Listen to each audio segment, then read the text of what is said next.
नमस्कार. रोकठोक आपलं स्वागत. प्रेक्षक मी डॉक्टर उदय निरगुळकर. काळ्या पैशाच्या विरोधात नरेंद्र मोदींनी गेल्या 8 नोव्हेंबरला सर्जिकल स्ट्राईक केलं. हा शब्द आता खूप पॉप्युलर झाला आहे.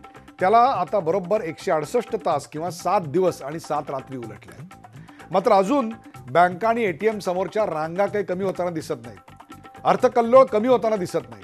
नोटाबंदीच्या या निर्णयामुळे सर्वसामान्य जनतेच्या हाल अपेष्टा कमी होताना दिसत नाहीयेत. जनतेला दिलासा देण्यासाठी सरकार आणि बँका सवलतींचा वर्षाव करत आहेत. कधी टोल माफी वाढवणं, कधी सरकारी बिलं देण्यासाठी मुदतवाढ, तर कधी पैसे काढण्याच्या मर्यादेत वाढ, असे अनेक निर्णय सरकारी पातळीवर घेतले जात आहेत. सरकारी सेवांची बिलं भागवण्यासाठी 500 आणि 1000च्या जुन्या नोटा स्वीकारल्या जातील आणि याच्यामुळं कधी नव्हे ते सरकारच्या तिजोरीत प्रचंड मोठ्या प्रमाणावर भरभक्कम अशी वाढ झाली आहे.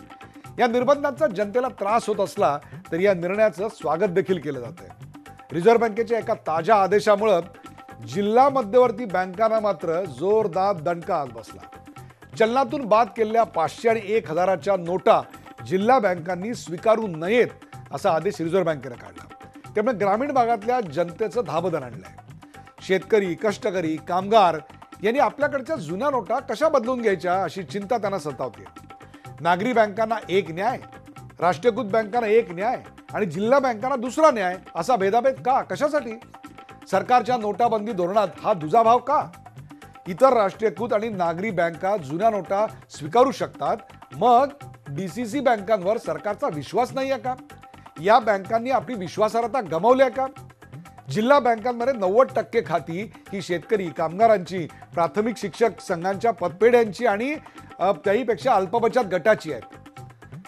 जिल्हा बँकांमध्ये हे सगळं जे घडत असतं त्याचं कारण आणखीन एक आहे, ते म्हणजे 60% पीक कर्ज हे जिल्हा बँकांकडून वाटलं जातं. मग ग्रामीण भागातल्या जनतेचा आधार असलेल्या जिल्हा बँकांनाच बाद नोटा स्वीकारायला बंदी का? सरकारनं हा निर्णय नेमका कशाकरता घेतला? जिल्हा बँकांची एनपीए वाढली आहे, तिथं नियमबाह्य गोष्टी कर्ज वाटप होत आहे, भ्रष्ट संचालकांनी मर्यादेपेक्षा जास्त कर्ज वाटप केलंय, रोजच्या हिशोबात अंदाधुंदी आहे, कोर बँकिंग नावाचा प्रकारच तिथे नाही. काही निवडक बँकांचा अपवाद वगळता इतर कुठल्याही बँकांमध्ये आज ठेवीदार ठेवी ठेवत नाहीत. जिल्हा बँकांच्या माध्यमातून काळ्याचं पांढरं करायचा प्रयत्न मागच्या काही दिवसात होऊ लागलाय का? यामुळे सरकारनं जिल्हा बँकांवर हा बंदीचा आदेश काढलाय का? रिझर्व्ह बँकेचा हा आदेश न्यायालयात टिकणार का? आणि त्यामुळे खरंच ग्रामीण भागातल्या धनदांडग्यांच्या काळ्या पैशाला चाप लागणार आहे का? की त्याचा फटका गरीब, कष्टकरी, कामगार, शेतकऱ्यांना बसेल? चला, यासारख्या असंख्य प्रश्नांचा वेध घेऊयात आजच्या खास रोकठोक कार्यक्रमात. जिल्हा बँकेत नोटाबंदी.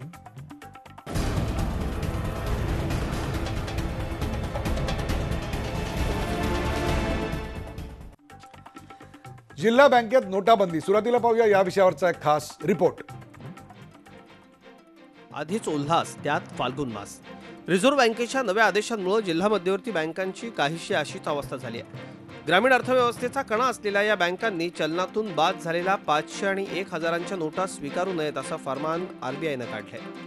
बँक व्यवस्थापनासोबतच ग्रामीण भागातल्या जनतेतही चिंतेचं वातावरण यामुळे आहे. जिल्हा बँक जुन्या नोटा घेत नसल्यानं सामान्य ग्राहक तसंच शेतकरीही आक्रमक झाले. आमचा फुलांचा व्यवसाय, भाजी विक्रेते, फळ विक्रेते, आम्ही असे व्यावसायिक आहे एसटी स्टँडवरचे. पण आम्हाला 25-25 हजार रुपये कर्ज देण्यात आलेलं आहे आणि आमचे बहुतेक लोकांचे 2 हप्ते 3 हप्ते थकीत आहे. पण ते आता 1500चे आम्ही या महिन्यात 20 तारखेला पूर्ण करणार होतं. साहेबांनी आम्हाला सांगितलं की हे पैसे आम्ही घेणार नाही. मग हप्ते कसे भरायचे? मग सरांचे फोन आम्हाला जाणारच. मग लोक कसे घाबरतात पैशासाठी. मग हे पैसे भरायचे कुठून? सध्या देशात 370 जिल्हा बँका असून त्यांच्या 13,800 शाखा कार्यरत आहेत. महाराष्ट्रात 31 जिल्हा बँकांच्या 4,200 शाखा आहेत. त्यापैकी सुमारे 3800 शाखा या गावागावात कार्यरत आहेत. जिल्हा बँकांकडे गेल्या 3 दिवसात 3000 कोटी रुपये जमा झाले होते. जिल्हा बँकांकडे 31,382 कोटींच्या ठेवी जमा असून 47,554 कोटींचं जिल्हा बँकांकडून कर्ज वितरण आहे. राज्य बँकेचाही फंड डिपॉझिटच्या रूपानं वाढला किंवा रिकव्हरीच्या रूपानं वाढला. जिल्हा बँकांच्या रिकव्हरीज वाढल्या होत्या. हे 3 दिवस झालं होतं. हे अचानक एकदम ह्या कालच्या परिपत्रकामुळे ठप्प झालं आणि त्यामुळे जिल्हा बँका एकदम नाराज झाले. जिल्हा बँकांचं खूप मोठ्या प्रमाणावर प्रतिनिधित्व येत आहे की जिल्हा बँकांनी फोन केलेले आहेत, काही लोक भेटत आहेत आणि काहीतरी आपण यामध्ये करा असं शिखर बँक म्हणून आमच्याकडे अपेक्षा व्यक्त करतात. रिझर्व्ह बँकेचा हा निर्णय सहकाराच्या मुळावर घाव घालणार असल्याची टीका राजकीय पक्षांनी केली. पिकाचा कर्जपुरवठा हा जास्तीत जास्त जिल्हा बँकांनी केलेला आहे. विम्याचे हप्ते शेतकऱ्यांनी भरलेले आहेत. आज विम्याचे हप्ते आता त्या पीक कर्जातून गेलेले आहे बऱ्याच ठिकाणी. आता अशा वेळी शेतकऱ्यांनी काय करायचं? मला असं वाटतं की हा तगलुकी निर्णय जो होतो आहे, कोण निर्णय घेतं माहीत नाही. एक तर ते निर्णय घेणारे शुद्धीवर नसले पाहिजे, कारण याच्यातून आज ग्रामीण अर्थव्यवस्थेला मारण्याचाच तुम्ही जो उद्योग सुरू केलेला आहे. आमच्या सगळ्या ग्रामीण भागामध्ये जिल्हा मध्यवर्ती सहकारी बँकांच्या शाखा असतात आणि त्यांना काल रात्री सांगण्यात आलं की तुम्ही कुठलेही पैसे स्वीकारू नका. म्हणजे त्या शेतकऱ्यांची खाती त्या जिल्हा बँकेमध्ये आणि ते जिल्हा बँकेत पैसे भरायला जातात. ते जिल्हा बँकेत सांगते की आम्हाला तुमचे पैसे स्वीकारता येत नाही. तशा प्रकारचे RBIने आदेश दिलेले. या पद्धतीचा सध्या कारभार चाललेला आहे. जिल्हा बँकांना त्यांनी बंदी घातली. शेतकऱ्यांचं अर्थकारण जिल्हा बँकांकडून चालतं. त्यांना पैसे भरता येत नाही, पैसे काढता येत नाही. या सगळ्या ज्या बंदी आहेत त्या उठवण्याची आवश्यकता आहे तातडीनं. परंतु कोणतं पाऊल उचललं जाते असं चित्र दिसत नाही. जिल्हा बँकांच्या माध्यमातून काळा पैसा पांढरा होऊ नये यासाठी सरकारनंही खबरदारी घेतली आहे, पण त्यामुळे ग्रामीण अर्थव्यवस्थाच धोक्यात आली आहे. यात रोगापेक्षा इलाज भयंकर असं तर होत नाहीये ना, याचा नक्की विचार व्हावा. Bureau report, Zee Media. जिल्हा बँकेत नोटाबंदी या विषयावरचा आपण हा रिपोर्ट पाहिला आणि त्याची चर्चा करण्यासाठी आपल्या सोबत आहेत महाराष्ट्र राज्याचे पणन मंत्री सराभाऊ खोत. सराभाऊ खोत, आपलं या कार्यक्रमात स्वागत. आमच्या ठाण्याच्या स्टुडिओमधून सराभाऊ या कार्यक्रमात सहभागी होत आहेत. डॉक्टर रत्नाकर महाजन, काँग्रेसचे मुख्य प्रवक्ते डॉक्टर रत्नाकर महाजन या कार्यक्रमात सहभागी होत आहेत पुण्याहून. सर, आपलंही स्वागत. विद्याधर अनास्कर, बँकिंग क्षेत्रातले तज्ज्ञ विद्याधर अनास्कर हे देखील पुण्याहून आपल्याशी या कार्यक्रमात सहभागी होत आहेत. आणि काही काळातच विश्वास ठाकूर, संचालक महाराष्ट्र राज्य नागरी सहकारी बँक, हे देखील आपल्या या कार्यक्रमात सहभागी होणार आहेत. जिल्हा बँकेत नोटाबंदी या विषयाचे दोन भाग आहेत आणि त्यातला पहिला जो मुद्दा आपण चर्चेला घेणार आहोत तो आपण आपल्या टीव्हीच्या पडद्यावर पाहू शकता. आणि तो पहिला मुद्दा आहे, हा निर्णय जिल्हा बँकांवर अन्याय करणारा आहे का? हा निर्णय जिल्हा बँकांवर अन्याय करणारा आहे का? आपण थेट जाऊया रत्नाकर महाजन यांच्याकडे. रत्नाकर महाजन, रिझर्व्ह बँकेने हा निर्णय का घेतला असावा असं वाटतं आपल्याला? उत्तर अगदी सोपं आहे. 8 नोव्हेंबर 2016 या दिवशी रात्री 8 वाजता देशामध्ये ज्या आर्थिक अराजकाची अधिकृतपणे सुरुवात झाली, त्या आर्थिक अराजकाच्या अधिक गहिरीकरणाच्या पुष्टी देणारा असा हा निर्णय आहे. त्याचं कारण असं की मुळामध्ये त्या रात्री जी 3 उद्दिष्ट सांगितली, त्या 3 उद्दिष्टांपैकी खोट्या नोटा चलनातनं बाहेर काढणं याशिवाय अन्य 2 उद्दिष्टांना प्रत्यक्षातला काही आधार नव्हता आणि ती शक्यताही नव्हती.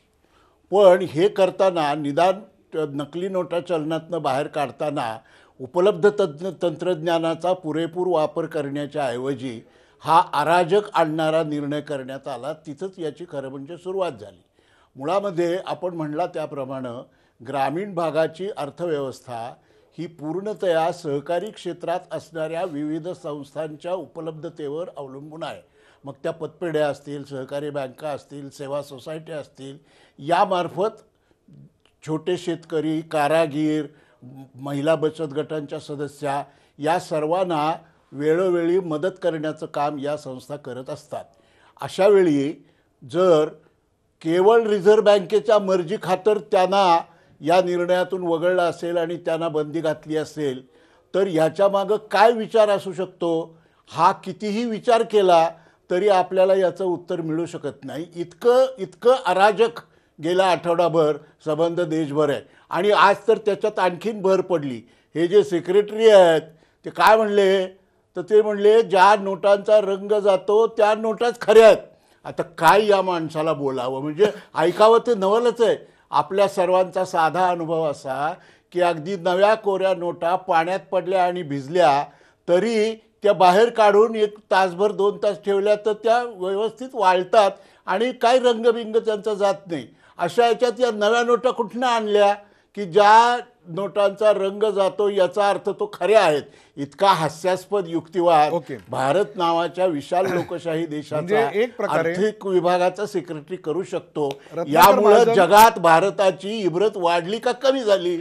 एक प्रकारे हा निर्णय आपल्याला धक्कादायक, अनाकलनीय, अनपेक्षित, अराजकाकडे वाटचाल करणारा, किंबहुना या सगळ्या आपल्या विवेचनाचं सार जर करायचं असेल तर लोकशाही देशामध्ये हुकुमशाहीकडे वाटचाल करणारा निर्णय, अशा स्वरूपाचं त्याचं एक आपल्याला सारांश सांगता येईल. आपण बँकिंग क्षेत्रातले तज्ज्ञ याच्याकडे कसं पाहतात ते बघूया. विद्याधर अनासकर, ग्रामीण भागामध्ये जर जर कुठल्या बँका आत्ता उपयोगी पडत असतील तर त्या जिल्हा सहकारी बँका आहेत. तिकडे ना राष्ट्रीयकृत बँका पोचल्या आहेत, ना नागरी बँका पोचल्या आहेत. त्यामुळे रोजच्या व्यवहारासाठी, शेतीच्या पीक कर्ज वाटपासाठी असेल किंवा आलेले पैसे शेतीचे किंवा भाजीपाल्याचे गुंतवण्याकरता असतील, बचत ठेवण्याकरता असेल, पैसे काढण्याकरता असतील, या बँकाच एक प्रकारे ग्रामीण महाराष्ट्राची नाळ आहेत. अगदी जर आकड्यांच्या भाषेत बोलायचं झालं तर आपल्याकडे 370 जिल्हा बँका आहेत आणि त्यांच्या जवळपास 14,000 शाखा आहेत, ज्याच्या 1/5 सुद्धा आपल्याकडे नेटवर्क हे नागरी बँकांचं किंवा राष्ट्रीयकृत बँकांचं ग्रामीण भारतामध्ये नाही. असं असताना सरकारने हा निर्णय का घेतला असेल? याच्यामुळे ग्रामीण अर्थव्यवस्था कोसळणार नाही का? एक अर्थतज्ञ म्हणून, एक बँकिंग तज्ज्ञ म्हणून आपलं काय मत आहे? विद्याधर अनासकर. सर्वात प्रथम मी आपल्याला सांगतो की रिझर्व्ह बँकेचा हा जो निर्णय आहे, हा रिझर्व्ह बँकेचा निर्णय नसून तर केंद्र सरकारचा निर्णय आहे. कारण का आज आम्ही रिझर्व्ह बँकेचे deputy governor Shri R Gandhi यांना संध्याकाळी 5 वाजता भेटलो असता त्यांनी आम्हाला सांगितलं, आम्ही फक्त रिझर्व्ह बँक जी आहे केंद्र सरकारच्या निर्णयाची अंमलबजावणी आम्ही करतो. केंद्र सरकारच्या नोटिफिकेशनमध्ये DCCचा उल्लेख नाही, इतर सर्व बँकांचा उल्लेख आहे, हा DCCचा उल्लेख नाही. त्यामुळे रिझर्व्ह बँकेने हे पाऊल उचललेलं नाही. हे केंद्र सरकारच्या नोटिफिकेशननुसार या जिल्हा सहकारी बँकांना आम्ही बंदी घातली. दुसरा मुद्दा असा की या बंदीमुळं आज अनेक तुम्ही म्हणता तसं खेडेगावात फक्त जिल्हा बँकाच आहेत, जिल्हा बँकेच्या दुसऱ्या कोणत्याही बँकेची शाखा नाही. पण आमच्या मते कायदेशीरता यामध्ये जर तपासली तर एकदा का रिझर्व्ह बँकेने कुठल्याही बँकेला बँकिंग परवाना दिला, बँकिंग परवाना दिल्यानंतर, बँकिंग लायसन्स दिल्यानंतर आर्टिकल 40 नुसार फंडामेंटल राईट आहे इक्वॅलिटी, कायद्यासमोर सगळे समान आहेत, कायदा सगळ्यांना समानपणे लागू झाला पाहिजे. त्यामुळे असं एखाद्या विशिष्ट क्षेत्राला सिंगल आउट करून फक्त सहकारी बँकांनाच, जिल्हा बँकांनाच हा नियम लागू करणं हे कायद्याच्या विरोधात आहे. आता हा निर्णय जिल्हा बँकांना लागू का केला असावा यासंबंधी रिझर्व्ह बँकेचे अधिकारी जे खाजगीमध्ये बोललं जातं त्यांच्यामध्ये या सर्व बँकांमधून CBSE कोर प्रणाली नाही. त्याचप्रमाणे या बँकांमधून KYCचे नॉर्म्स 80% पूर्ण केलेले नाहीत. आणि असं जर असतं तर त्यांनी नोटिफिकेशन असं काढायला हवं होतं की ज्या बँकांमधून CBS प्रणाली नाही आणि ज्या बँकांमधून ज्यांचा KYC नॉर्म्स पूर्ण केलेले नाहीत अशाच कस्टमर करून तुम्ही विद्याधर अनासकर, तुमचा मुद्दा तांत्रिकदृष्ट्या अत्यंत योग्य आहे.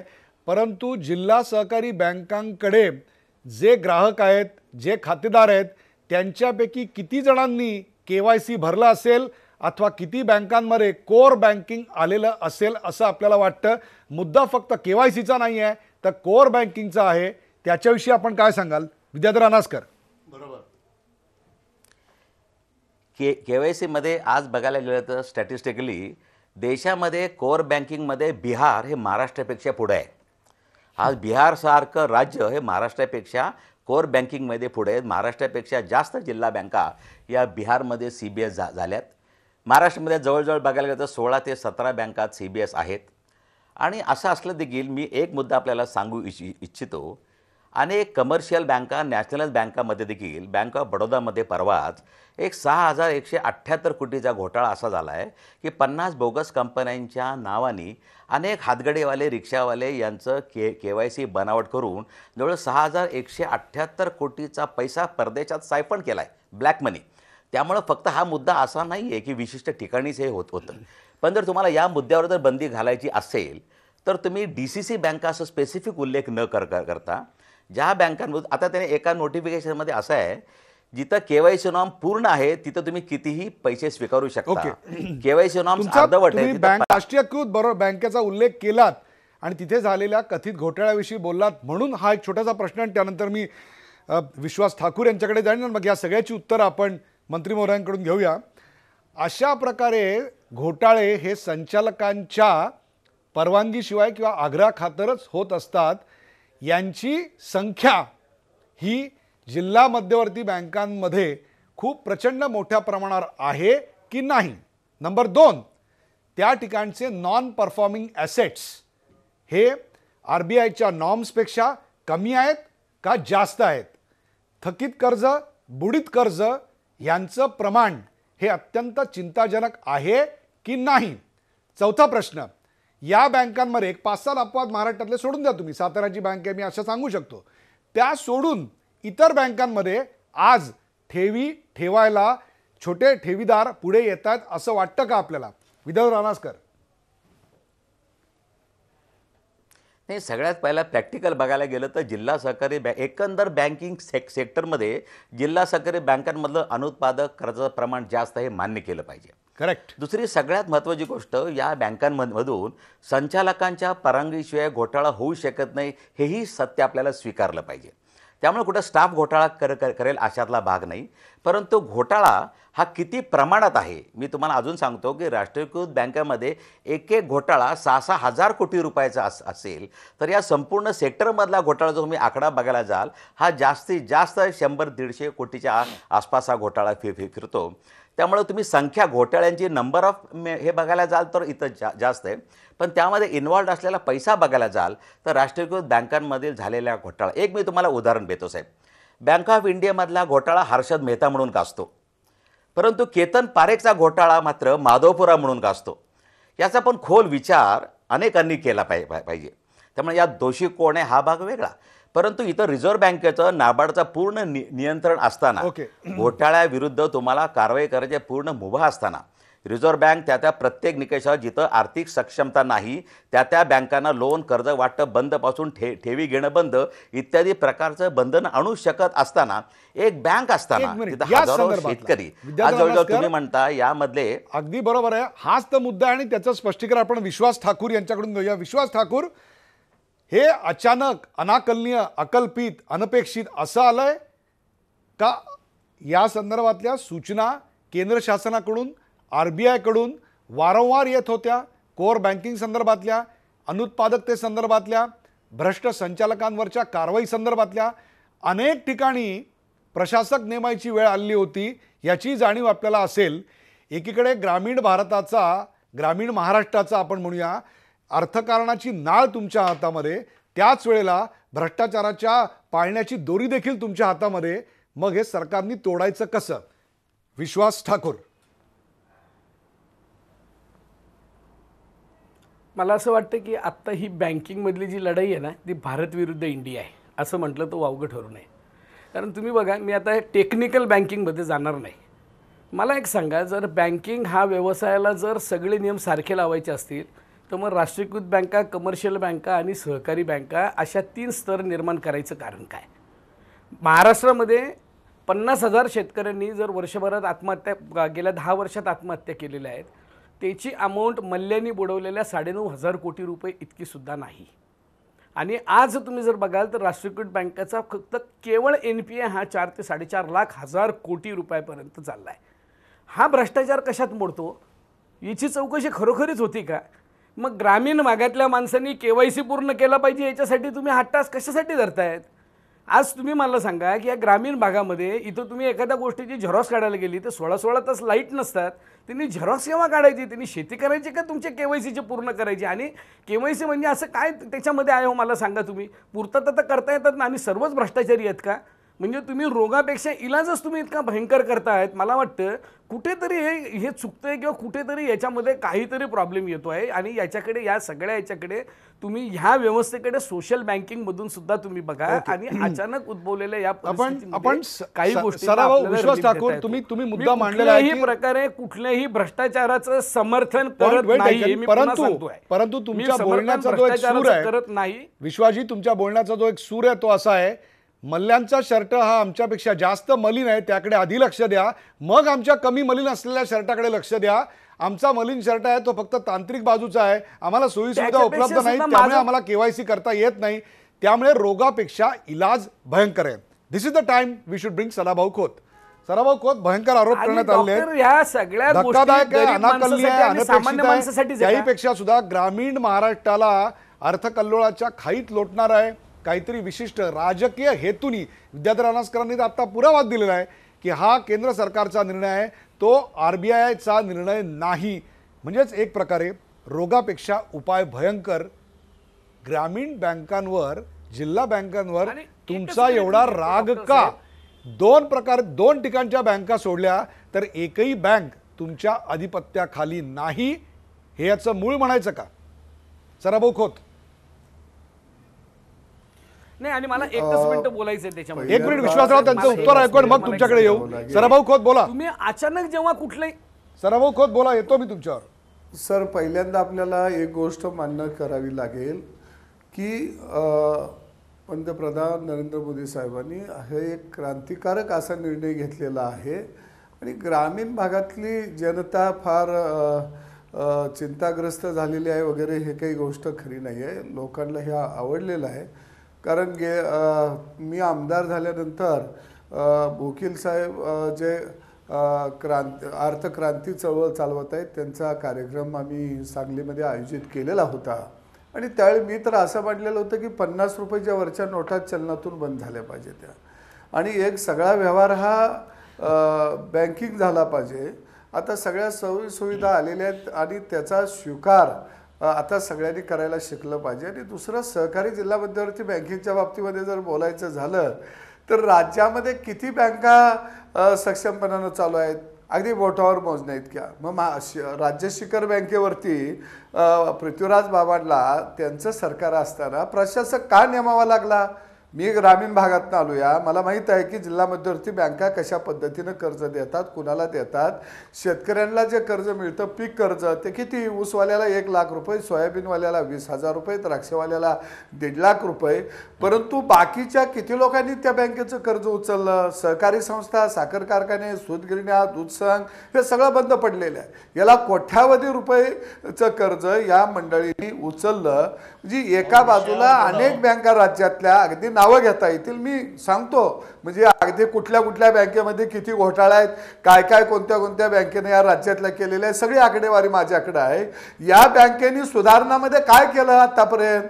आणि मग रिझर्व्ह बँकेनं आता थोडासा यांना चाप लावायचा निर्णय घेतला.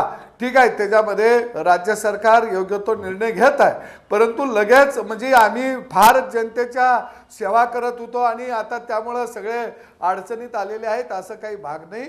त्याच्यामध्ये जरूर शेतकऱ्याचं कर्ज, पीक कर्ज असेल. जिल्हा मध्यवर्ती बँकेमध्ये किती ठेवी आहेत, शेतकरी आता किती ठेवी ठेवतो, हा संशोधनाचा भाग आहे. आणि पोटावर मग मी म्हणणार नाही की अपवाद काही जिल्हा मध्यवर्ती बँक आहेत की त्याच्यामध्ये विश्वासार्थ आहे, लोक तिथं ठेवी ठेवायला जातात. 80% जिल्हा मध्यवर्ती बँकेमध्ये आता लोक ठेवी ठेवायला जात नाहीत. अगदी शेतकरी फक्त पीक कर्ज काढतो, पण तिथं ठेवी ठेवायला फारसा आता धजवत नाही. बोटावर मोजण्या एवढ्या जिल्हा मध्यवर्ती बँकेचा कारभार पारदर्शक आहे. यांना कोर बँकिंग करायला काय वेळ होता, भरपूर वेळ होता. यांनी सुधारणा करायला पाहिजे होत्या. आणि आतापर्यंत जिल्हा मध्यवर्ती बँकेत शेतकऱ्याचं कर्ज किती आहे? 1,00,000-1.5 लाख रुपये, पण इतरांनी बुडवलेला आकडे किती आहेत? अगदी बुलढाणा जिल्हा मध्यवर्ती बँक कुणी बंद पाडली? ती काही शेतकऱ्यांनी बंद पाडली. उस्मानाबाद जिल्हा मध्यवर्ती बँक ती काही शेतकऱ्यांनी बंद पाडली. वर्धा जिल्हा मध्यवर्ती बँक ती काही शेतकऱ्यांनी बंद पाडली. म्हणजे एका बाजूला या बँकेच्या मध्ये या संचालकांनी पैसे वाटून खाल्लेले आहेत आणि शेतकऱ्याला मात्र वाऱ्यावर सोडला. आता जर कुणाला शेतकऱ्याचं फारच पुळका येत असेल आणि शेतकऱ्याच्या आडुशाला कोण धडत असेल तर हे बरोबर नाही.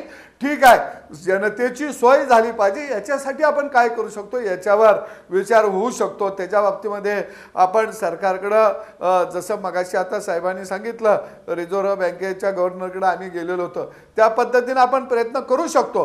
परंतु जिल्हा मध्यवर्ती बँकेवर फारच मोठा अन्याय झालेला आहे आणि फार चांगला कारभार चाललेला होता.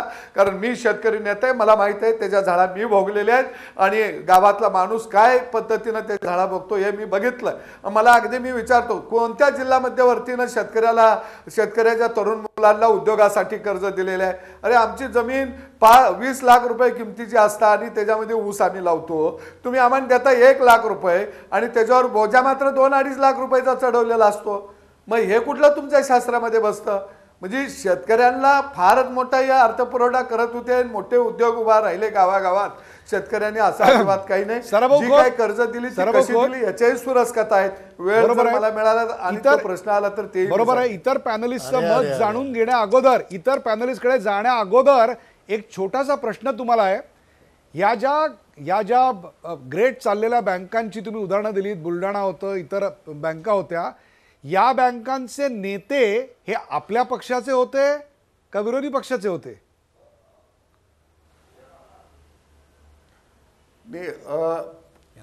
पक्षाचे कोणते होते ह्याला महत्व नाही आहे. कारण शेवटी पैसा त्या बँकेच्या मध्ये जनतेचा होता. ओके. आणि त्या जनतेचा पैसा तो ज्या पद्धतीनं वापरला गेला पाहिजे होता त्या पद्धतीनं वापरला गेला नाही. बँकांनी त्या पद्धतीनं कामकाज गेली अनेक वर्ष झालं केलं नाही.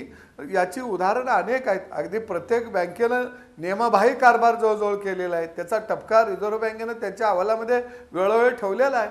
करेक्ट. रत्नाकर महाजन, असं आहे की वर्तमानातल्या प्रश्नांना उत्तर देताना अडचण भासू लागली की इतिहास उघडावा लागतो.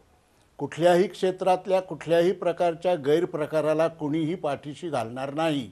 सहकारी बँकांमधल्या गैरप्रकारांना लोक कंटाळले होते आणि ते हाताबाहेर चालले होते. या लॉजिकनंच महाराष्ट्र स्टेट कोऑपरेटिव्ह बँकेला संचालकांच्या ऐवजी प्रशासक मंडळ नेमण्यात आलं आणि विविध जिल्हा बँकांच्या गैरप्रकारांना आळा घालण्याचा त्यातून प्रयत्न झाला. परिणामी तोट्यात असलेली शिखर बँक आज फायद्यात आहे. सगळं सहकार क्षेत्र मिळून NPA फार तर 60,000 कोटी रुपयांचा असेल. मग 6.5 लाख कोटी रुपये जो काही NPA आहे राष्ट्रीयकृत बँकांचा, त्यांचं काय करायचं? पंतप्रधानांचा 10 लाखाचा सूट विकत घेणारे सुरतचे व्यापारी यांनी एकट्याने 6,000 कोटी रुपये या सगळ्या प्रवाहात काळ्याचे पांढरे करून घेतले. आत्तापर्यंत त्यांच्याकडे इतका काळा पैसा होता हे माहीत नव्हतं. भारतीय जनता पक्षाच्या नेत्याच्या मुलाकडं 3.5 कोटी रुपये सापडले. आत्ता सांगली बँकेच्या अध्यक्षाकडं जो तिथल्या भाजप आमदाराचा भाऊ आहे त्याच्याकडं 3 कोटी रुपये सापडले. त्याला त्याचं स्पष्टीकरण देता आलं नाही म्हणून ते पैसे जप्त करण्यात आले. तेव्हा हे क्रांतिकारक वगैरे बोलायला ठीक वाटतं. प्रत्यक्षामध्ये परिस्थिती काय आहे हेही जरा बघितलं. ब्रेकवर जाण्यापूर्वी एक छोटीशी कॉमेंट. कोळसा उगाळल्याशिवाय वर्तमानातल्या प्रश्नांना उत्तरं देता येतात. ब्रेकवर जाण्यापूर्वी एक छोटीशी कॉमेंट विद्याधर अनासकर यांच्याकडून. विद्याधरजी. नाही, सगळ्यात पहिल्यांदा थोडं विषयांतर होतं आहे. जिल्हा बँकांनी पैसे स्वीकारायचे का नाही हा मुद्दा त्या बँकेच्या आर्थिक सक्षमतेवर आधारित नाही, त्या बँकेमध्ये भ्रष्टाचार झाला आहे का नाही यावर आधारित नाही. पण सरकारच्या नोटिफिकेशनमध्ये जिल्हा बँकेला वगळलं का गेलं याचं स्पष्टीकरण, समाधानकारक स्पष्टीकरण सरकारकडून, रिझर्व्ह बँकेकडून आजपर्यंत मिळालेलं नाही. तुम्ही एखाद्या सेक्टरला जर सिंगल आउट करत असताना त्याला बँकिंग लायसन्स देताय आणि इतर बँकांसारखं तुम्ही वागू नको असं जर सांगत असाल तर जी कारण मीमांसा मिळालीच पाहिजे आणि ती जनतेला पटली पाहिजे. एखाद्या बँकेत तुम्ही असं म्हणा D वर्गातल्या बँकेला ही सोय नाही पण A वर्गातल्या बँकेलाच आहे, तर तो निकष देत असताना फक्त जिल्हा बँका असं न म्हणता ते निकष सिंगल तुम्ही केले पाहिजेत. CBS अनेबल्ड असावं, ज्या ज्या कस्टमरचं KYC 100% पूर्ण असावं त्या लोकांकडून तुम्ही रक्कम स्वीकारा. परंतु फक्त जिल्हा बँक असं म्हणणं आणि अजम्पशन करणं की जिल्हा बँकेमध्ये 100% KYC नाही अशा प्रकारे अजम्पशन करून बँकेला दूर करणं हे अत्यंत अयोग्य. लेवल प्लेइंग फील्डचा जो एक मुद्दा मांडताय तो लेवल प्लेइंग फील्डचा मुद्दा मांडत असताना अशा प्रकारच्या बँका या धनदांडग्यांच्या हाताखाली असतात आणि ते शेतकऱ्यांना गुलामासारखे वागवत असतात. अशाच प्रकारचं आत्तापर्यंतचं चित्र होतं. मग त्यांना चाप लावायला, ग्रामीण भारतातल्या कृष्णकृत्यांना आणि काळ्या पैशाला चाप लावण्याकरता सरकारने काय करायला पाहिजे होतं? ब्रेक नंतर याची चर्चा करूया. कुठे जाऊ नका, पाहत राहा झी24 तास. आपण पाहताय जिल्हा बँकेत नोटाबंदी. जिल्हा बँकेत नोटाबंदी या विषयावरची रंगलेली चर्चा आपण पाहत राहणार. आपल्यासोबत विद्याधर अनासकर, रत्नाकर महाजन, सराभाऊ खोत आणि विश्वास ठाकूर आहेत. जिल्हा बँकेत नोटाबंदी यातला जो दुसरा मुद्दा, ज्या मुद्द्यापर्यंत आपण चर्चेत आलेलो होतो, तो मुद्दा आपण आपल्या टीव्हीच्या पडद्यावर पाहू शकता, जो आता आपण चर्चेला घेणार आहोत. ग्रामीण अर्थव्यवस्थेतल्या काळ्या पैशाला या निर्णयामुळे चाप लागेल का? ग्रामीण अर्थव्यवस्थेला काळ्या पैशाला या निर्णयामुळे चाप लागेल का? आपण थेट जाऊया विश्वास ठाकूर यांच्याकडे. विश्वास ठाकूर, नागरी बँकांचं, राष्ट्रीयकृत बँकांचं जाळं हे जिल्हा सहकारी बँकांसारखं, जिल्हा मध्यवर्ती बँकांसारखं नाही. 80% ग्रामीण महाराष्ट्र, ग्रामीण भारत आज याच बँकांवर पीक कर्जाच्या वाटपासाठी आणि इतर अनेक गोष्टींसाठी अवलंबून आहे. म्हणजेच एक प्रकारे ग्रामीण महाराष्ट्राची, ग्रामीण भारताची नाळ आपल्यासारख्या मंडळींच्या हातात आहे.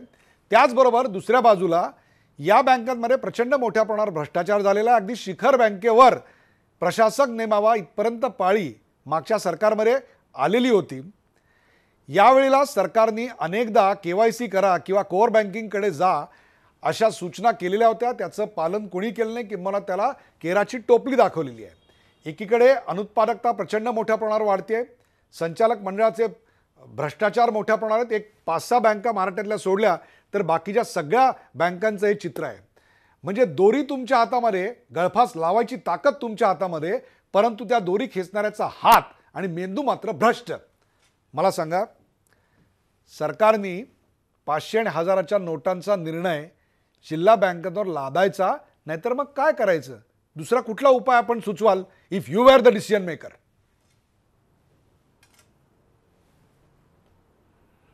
मला एक सांगा डॉक्टर साहेब, की आपण आता असं समजूया की काही प्रमाणामध्ये भ्रष्टाचार होतो. पूर्ण 100% भ्रष्टाचार होतो का, तर तसं आपल्याला म्हणता येणार नाही. होत नाही का, असंही आपल्याला म्हणता येणार नाही. पण हा निगडीत असलेला विषय हा त्या बिचाऱ्या शेतकऱ्याचा किंवा गरीब माणसाचा आहे. त्याचा याच्यामध्ये काय दोष आहे? उद्या संचालकाने घोटाळा केला किंवा कोणी काय घेतला, सरकार त्याच्यावर काहीतरी निर्णय घेतोय, भरडलं कोण जातं आहे? सामान्य माणूस आणि शेतकरी भरडला जातो ना, त्याची काय चूक आहे? मग ठीक आहे, तुम्ही निर्णय घेतला ना, तुम्हाला वाटतं ना की निर्णय घ्यावा आणि बंद करावं, याची पर्यायी व्यवस्था नको का निर्माण करायला? काहीतरी तुमच्याकडे पर्यायी व्यवस्था आहे का? जिथे जिथं आज जिल्हा बँकेच्या शाखा आहेत तिथे त्यांचं जाळं पसरलेलं आहे, तिथं तुम्ही दुसरी देऊ शकतात का? कोर बँकिंग करायचं तुम्ही म्हणतात. मी मगाशी जसं सांगितलं, 16 तास जर तिथं लाईट नसेल तर UPS लावून 16 तास तुमचं UPS चालणार आहे का हो? आणि तेवढी पर्यायी व्यवस्था आहे का तिथं? म्हणजे आपण तिथल्या इन्फ्रास्ट्रक्चरचा विचार करणार आहोत का नाही, की इथं कनेक्टिव्हिटी करता येईल का नाही करता येईल? आणि या संपूर्ण महाराष्ट्रामध्ये या जिल्हा बँकेकडे असलेल्या ठेवी यांचा व्यवहार किती? 35,000 कोटी रुपयांच्या माझ्या मते सगळीकडे मिळून साधारण 35 ते 40,000 कोटी रुपयांच्या ठेवी आहेत. पण जोडला गेलेला जो 50 लाख शेतकरी जोडले गेलेले, त्यांचा तुम्ही विचार करणार आहात का नाही? त्यांना काय पर्यायी व्यवस्था आहे तुम्ही मला सांगा. आम्ही पण गेले 4 दिवस नागरी बँकांसाठी आम्ही भांडतो. आम्ही राष्ट्रीयकृत बँकांना सांगतो, अरे बाबांनो तुम्ही आम्हाला पैसे द्या, तिथे येणारा माणूस हा निम्मा आमचा क्लायंट आहे, आमचा ग्राहक आहे. जर तुम्ही आम्हाला पैसे दिले तर तुमच्याकडची गर्दी कमी होणार आहे. पण समजून घेत नाही कोणी, वस्तुस्थिती समजून घेण्याच्या मनस्थितीत कोणी नाहीये. रोज एक शासनाचं एक परिपत्रक निघतंय. मी तुम्हाला एक मुद्दा क्लिअर करतो, मोदी साहेबांनी घेतलेला निर्णय अतिशय धाडसी आणि चांगला आहे, त्याच्याबद्दल वाद नाही. परंतु पर्यायी व्यवस्था जी आहे, ग्राउंड मॅनेजमेंट जी आहे, ती ग्राउंड मॅनेजमेंट जर याची व्यवस्थित केली असते तर आत्ता हा जो काय प्रॉब्लेम तयार झाला आहे हा झाला नसता, हे मात्र मी तुम्हाला खात्रीपूर्वक सांगू शकतो. रत्नाकर महाजन, ग्रामीण अर्थव्यवस्थेतल्या काळ्या पैशाला चाप लावण्याकरता सरकारने हा निर्णय घेतलाय. त्याच्या हेतूबद्दल आणि त्याच्या अंमलबजावणीतल्या दोषांवर आपण आत्तापर्यंत मागच्या भागामध्ये टीका केलीच आहे. परंतु या काळ्या पैशाला चाप लावण्याकरता सरकारनं काय करायला पाहिजे होतं जर हा उपाय नव्हता तर? त्यातलं एक पर्यायी व्यवस्था या निर्णयाचं स्वागत करताना विश्वासजींनी सांगितलेली आहे. आपण काय सांगू शकाल? असं आहे की काळ्या पैशाला किंवा भ्रष्टाचाराला आळा घालावा याबद्दल कुणाचंही मतभेद नाहीत. प्रश्न तो कुठल्या उद्देशाने घालायचा याला आहे. म्हणजे सार्वजनिक जीवन स्वच्छ व्हावं या उदात्त उद्दिष्टासाठी ते करायचं का? बघा, मी आता इथं आलोय, ते कुणाला बघवत नाही म्हणून हे सगळे माझ्या विरोधात आहेत, म्हणून मी यांना खतम करणार, अशी भाषा वापरणारा पंतप्रधान, त्याच्या हेतूविषयी शंका नाही येणार तर काय होणार? कालच्या भाषणात काय म्हणले ते? मी यांना सगळ्यांना खतम करून टाकणार. अरे, देशाचा पंतप्रधान आपल्याच देशातल्या लोकांना खतम करून टाकणार अशी भाषा वापरतो? ही काय भ्रष्टाचाराची लढाई आणि समाज शुद्ध करण्याची लढाई आहे का? आता KYCचं कौतुक खूप ऐकलं. माझा स्वतःचा अनुभव सांगतो. माझं एका राष्ट्रीयकृत बँकेत खातं आहे. त्या बँकांना अशी सरळ सोट इन्स्ट्रक्शन होती की ज्यांचं KYC आलेलं आहे त्यांच्याकडं ID प्रूफ मागण्याची आवश्यकता नाही. मी माझ्याकडं जे काय 8-10 हजार रुपये होते ते ठेवायला बँकेत गेलो. मला त्या मॅनेजरनी KYC असल्या म्हणजे ID प्रूफ असल्याखेरीज रक्कम स्वीकारायला नकार दिला. आता माझी जर ही अवस्था आहे, माझी म्हणजे शहरात राहणाऱ्या फिरणाऱ्या माणसाची, मोठ्या माणसाची या अर्थी मी म्हणत नाही कारण मी मोठा माणूस नाही, माझ्यासारख्याची ही जर अवस्था आहे तर तालुका प्लेसच्या बँकांच्या ब्रँचमध्ये जाणाऱ्या लोकांना काय रीतीनं मॅनेजरनी वागवलं असेल? एकाच बँकेमध्ये आई गेली तर तिला ID प्रूफ मागितलं नाही, पण तिचा CA असलेला मुलगा दुसऱ्या बँकेत गेला तर त्याला ID प्रूफ मागितलं. असं अराजकीय परिस्थिती सगळीकडे असताना कशाला उगाच भ्रष्टाचारण, काळा बाजारण, अमुकन तमुकन या रत्नाकर महाजन, तुम्ही मुद्दा असा आहे की मग हा काळा पैसा एक मिनिट 2 वाक्य. हा काळा पैसा बाहेर काढला पाहिजे का? काढला पाहिजे, बिलकुल काढला पाहिजे. पण ते करत असताना ब्रिटिशांनी दिलेला लोकांवरच्या अविश्वासाचा वारसा आणि कायद्याच्या बद्दलची अनास्था या 2 गोष्टी त्यागून कायदेशीर पद्धतीनं आणि समजूतदारपणे ती मोहीम केली पाहिजे. रत्नाकर महाजन, तुम्ही जे सांगितलं ते ऑपरेशनल लेवलला आलेले वैयक्तिक अनुभव होते, ते कदाचित सार्वजनिक असतीलही, परंतु त्यामुळे आपण हेतूबद्दलही शंका व्यक्त केली आहे. तीही आपण राजकीय कारणासाठी काही क्षण मी तीही स्वीकारतो. परंतु याच्या पलीकडे जाऊन तुम्हाला जो मूळ प्रश्न विचारलेला आहे त्याचं उत्तर काय आहे? पर्यायी काय काय करायला पाहिजे म्हणजे काळ्या पैशाला ग्रामीण भारतातल्या चाप बसला असता? याचं उत्तर आधी विजय मल्ल्यांचे पैसे आणा, मग त्याचा शर्ट अधिक खराब आहे तो लवकर धुवायला घ्या, हे उत्तर असू शकत नाही. हाही शर्ट धुवायला पाहिजेच ना कधीतरी. त्याबद्दल काय सांगाल? आपण काळ्या पैशाला चाप लावण्याकरता आपण काय उपाय? असं मी म्हणत नाहीये. नाही, उसकी कमीज मेरे कमीज से सफेद कैसी अशा प्रकारचं आर्ग्युमेंट मी केलेलं नाही. उलट मी असं म्हणतोय, शहरं असो किंवा खेडी असो, या दोन्ही ठिकाणचा काळा बाजार आणि भ्रष्टाचार बंद करण्यासाठी केंद्र सरकारनं, राज्य सरकारनं विविध भ्रष्टाचार विरोधी कायदे केलेले आहेत. आता उदाहरणच द्यायचं, पुन्हा तुम्ही मला म्हणाल की राजकीय, कारण माझ्यावर राजकीय असा ठसा बसलेला आहे, पण मी बिगर राजकीय विचारसुद्धा करू शकतो हे सुद्धा आपल्याला माहीत आहे. मुद्दा असा आहे की या सरकारनं सत्तेवर आल्या अँटी करप्शन ॲक्टमधले एक दुरुस्ती केली, ती अशी की भ्रष्टाचाराचा आरोप असलेल्या अधिकाऱ्यांवर जर कारवाई करायची असेल किंवा खटला भरायचा असेल तर सरकारची परवानगी आवश्यक आहे. कोण भ्रष्टाचार खतम करणार आणि कोण काळ्या पैशाला आळा घालणार? तेव्हा ही चर्चा करत असताना अर्थशास्त्र हा राजकीय निर्णयाचा अविभाज्य भाग आहे. It is a part of political economy. त्यामुळं तुम्हाला पाहिजे असो वा नसो, अधिकार क्षेत्रावर बसलेल्यांच्या विविध हेतूंविषयी, प्रत्यक्ष निर्णयाच्या अंमलबजावणीविषयी आणि धोरणांविषयी चर्चा होणं अपरिहार्य आहे. विद्याधर अनासकर, काय गोष्टी केल्यानं चाप बसेल असं वाटतं आपल्याला ग्रामीण भारतातल्या काळ्या पैशावर? नाही, यामध्ये आपण जर बघायला जा तर काळ्या पैशाची निर्मिती होते कशी हे पाहणं अत्यंत गरजेचं आहे.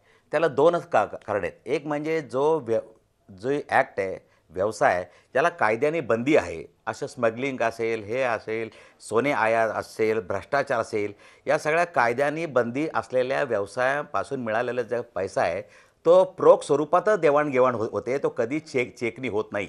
त्यामुळे हा जर मार्ग बंद करायचा असेल तर सगळ्यात पहिल्यांदा कायदा व सुव्यवस्था प्रश्न हा अत्यंत कडकपणे त्याची अंमलबजावणी केली गेली पाहिजे.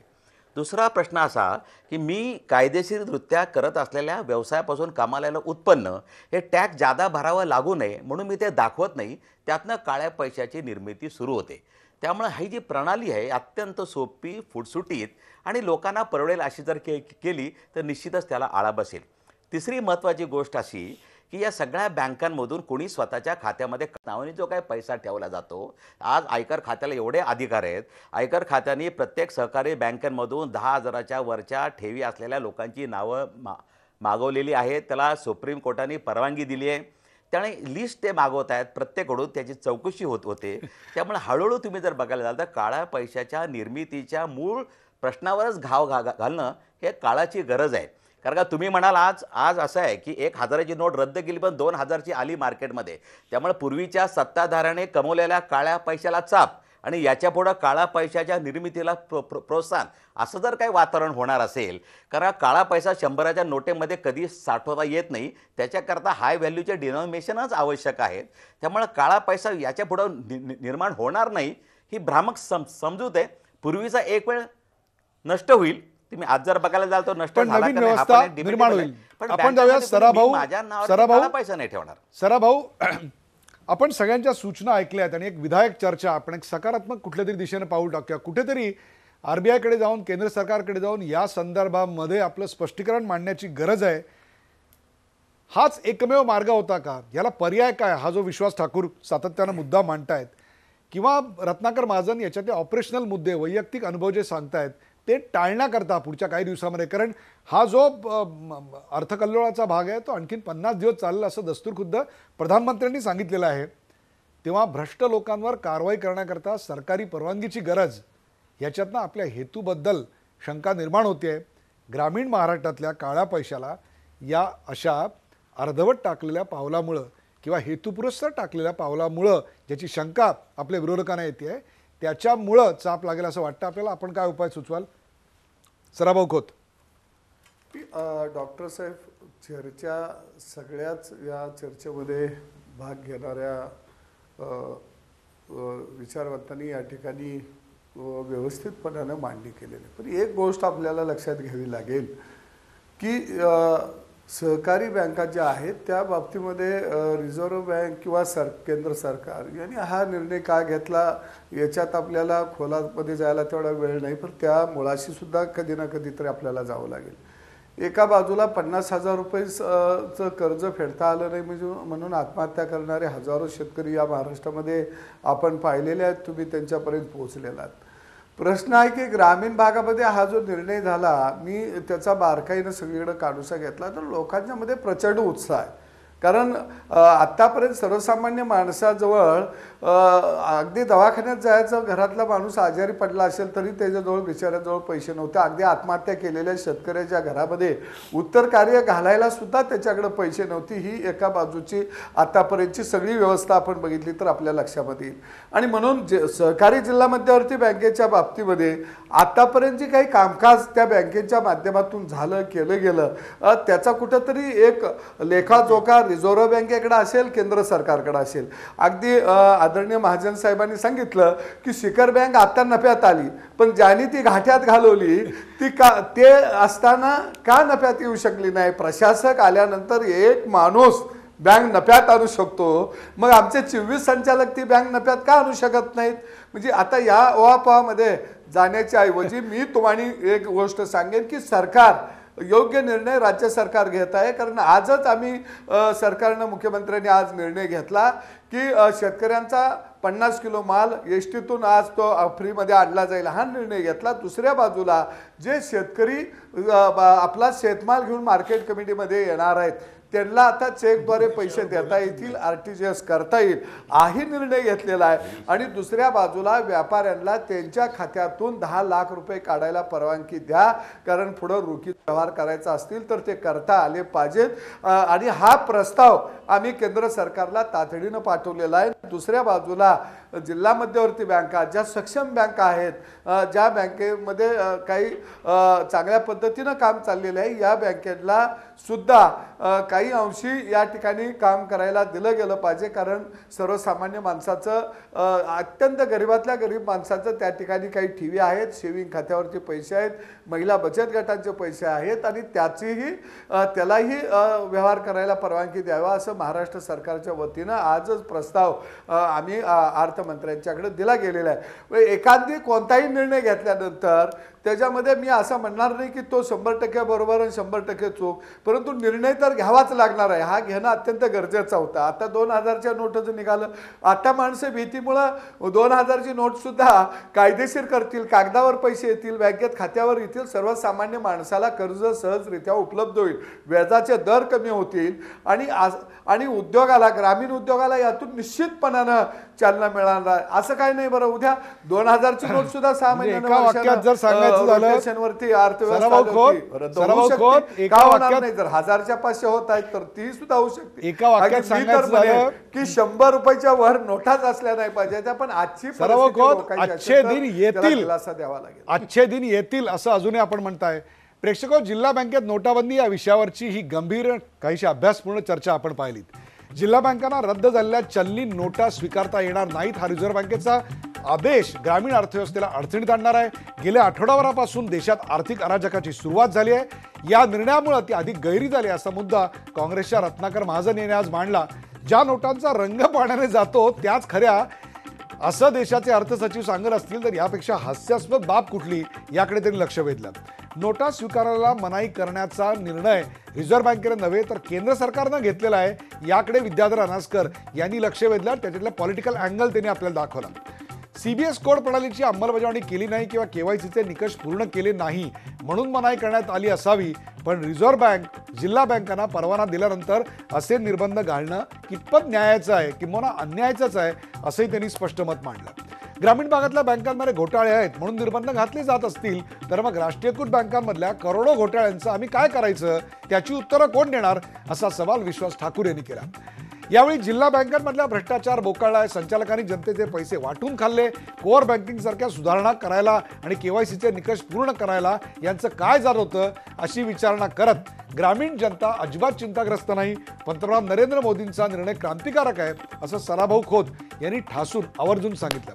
जिल्हा बँकांमधला भ्रष्टाचार हा सध्याचा मुद्दा नाहीये, तर केंद्र सरकारनं नोटिफिकेशनमधून जिल्हा बँकांना का वगळलं याचं समाधानकारक उत्तर अजून मिळालेलं नाही असंही विद्याधर अनासकर यांनी सांगितलं. प्रेक्षको, ही सगळी चर्चा आम्ही तुमच्या समोर मांडली. आग रामेश्वरीने बंब सोमेश्वरी असं होता कामा नये. ग्रामीण भागातल्या काळ्या पैशाला चाप लावण्यासाठी सरकारनं हा निर्णय घेतलाय, पण जर गरीब माणसाला हाल अपेष्टांना तोंड द्यावं लागत असेल तर मात्र याच्यातून मार्ग आणि पर्यायी व्यवस्था काढली पाहिजे. पंतप्रधान नरेंद्र मोदींच्या काळ्या पैशा विरोधी मोहिमेला सर्वांचाच पाठिंबा आहे, पण गरीब जनतेला सध्या होणारा त्रास कमी व्हावा एवढा दिलासा ग्रामीण भागातल्या जनतेला सरकारकडनं मिळणं अपेक्षित आहे. तोच सरकारच्या कानावर पडावा म्हणून आज आपण प्रामुख्यानं सराभाऊ खोत यांना आमंत्रित केलं होतं आणि त्यांच्यापर्यंत हा जनतेचा आक्रोश पोहोचण्याकरता इतर 3 मान्यवर होते. या कार्यक्रमात सहभागी झाल्याबद्दल सर्व मान्यवरांचे आभार. ताज्या बातम्यांसाठी पाहत राहा झी24 तास. रहा एक पाऊल पुढे. झी24 तास रहा एक पाऊल पुढे.